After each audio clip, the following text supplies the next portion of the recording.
नमस्कार साथियों, एम्प्लॉयज़ की पाठशाला पर आपका स्वागत है। दोस्तों, यहाँ पर 8वें वेतन आयोग के ऊपर बड़ा अपडेट यहाँ पर आया है। यहाँ पर देखिए कई अलग-अलग न्यूज़पेपर हैं, उनके अंदर आर्टिकल पब्लिश हुआ है। साथ ही यहाँ पर मामला भी उठाया गया था संसद के अंदर, उसका भी जवाब यहाँ पर दिया गया है। तो चलिए यहाँ पर देखते हैं क्या कुछ अपडेट यहाँ पर देखने को मिल रहा है।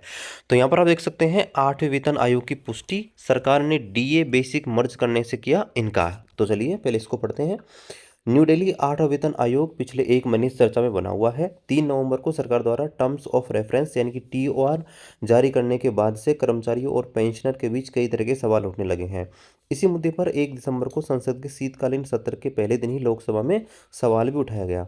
सांसद आनंद भदौरिया ने सरकार से पूछा कि क्या वे 8वें वेतन आयोग को औपचारिक रूप से अधिसूचित कर दिया गया है और क्या बढ़ती हुई महंगाई को देखते हुए महंगाई भत्ता को बेसिक पे में मर्ज करने का कोई प्रस्ताव है। तो इस पर सरकार ने आयोग के गठन की पुष्टि करते हुए डीए और बेसिक को मर्ज करने पर साफ इनकार कर दिया है। यानी सरकार ने क्लियर बोला है कि भाई डीए और बेसिक को मर्ज नहीं करेंगे।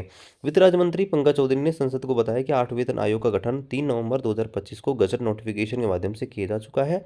यह 3 सदस्यीय आयोग होगा जिसमें 3 लोग रहेंगे। हालांकि डीए और डीआर के बेसिक में मिलाने के सवाल पर मंत्री ने स्पष्ट जवाब दिया कि फिलहाल सरकार का ऐसा कोई प्रस्ताव नहीं है।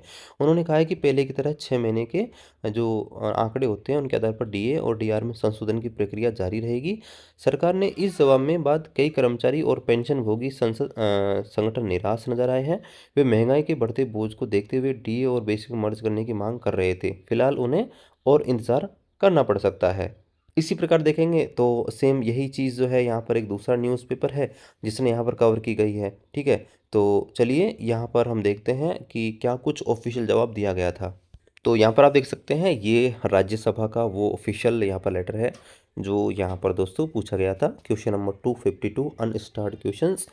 और यहाँ पर आप देखेंगे 2 दिसंबर को इसका आंसर दिया गया है श्री जावेद अली। और ये इन्होंने पूछा गया था, will the Ministry of Finance be please state, यानी कि क्या वित्त मंत्री ये बताने की कृपा करेंगे। पहला चलिए यहाँ पर देखेंगे, पहले यहाँ पर पूछा गया है whether the central whether the government has issued notification for constitution of 8th pay commission recently, the detail therefore along with the terms of reference। क्या सरकार ने अभी हाल ही में 8वें वेतन आयोग के गठन को मंजूरी दी है, इसका नोटिफिकेशन निकाला है, तो कैसा है तो इसकी डिटेल दीजिए। दूसरा, whether government would merge the existing DADR with basic pay as an immediate relief measure to central government employee pensioners, if so detail therefor, if not the reason therefore.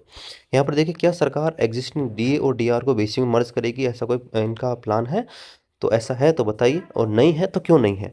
और अगला, whether revision of pension of central government employ is not propose under 8 CPC, the reason therefor. क्या 8वें वेतन आयोग में जो pension है, pension का रिवीजन होगा या नहीं सेंट्रल गवर्नमेंट कर्मचारी का, इसके बारे में बताएं। तो यहाँ पर आप देख सकते हैं इनका जवाब दिया गया है। The yes government has notified resolution dated 3 November 2025 for constitution of 8th पे कमीशन। यहाँ सरकार ने जो है प्रपोजल यहाँ पर पारित किया है 8वें वेतन आयोग को लेकर 3 नवंबर 2025 को, और इसको TOR भी जारी किया गया है और इसकी कॉपी इनको दे दी गई है। आगे देखिए पूछा गया था कि बेसिक डीए और मर्ज होगा, तो ऑप्शन बी में आंसर दिया है नहीं, ऐसा कोई प्रपोजल नहीं है सरकार का कि डीए और बेसिक को यहाँ पर मर्ज कर दिया जाए। क्योंकि आपको पता है कि फिटमेंट फैक्टर निर्धारित होता है, उसमें बेसिक और डी यहाँ पर मर्ज होता था, लेकिन उसमें कुछ गवर्नमेंट की तरफ से रिलीफ यहाँ पर दी जाती थी। बाकी देखिए वेतन आयोग अपनी रिपोर्ट देगा, उसके आधार पर ही सब कुछ क्लियर होगा क्या क्या होने वाला है। और अगला, 8th CPC will make its recommendation on the various issues wise pay allowances, pension etc. for central government employ. और तीसरा सवाल यह था कि क्या पेंशनर को भी इसका बेनिफिट मिलेगा। तो यहाँ पर देखिए इनकी तरफ से बताया गया है कि जो 8वां वेतन आयोग है वो अपने रिकमेंडेशन देगा, अपनी जो सुझाव है वो सरकार को देगा, जिसमें जैसे पे अलाउंस हो गया और पेंशन हो गई, इनमें कई चीज़ों में परिवर्तन किया जाएगा।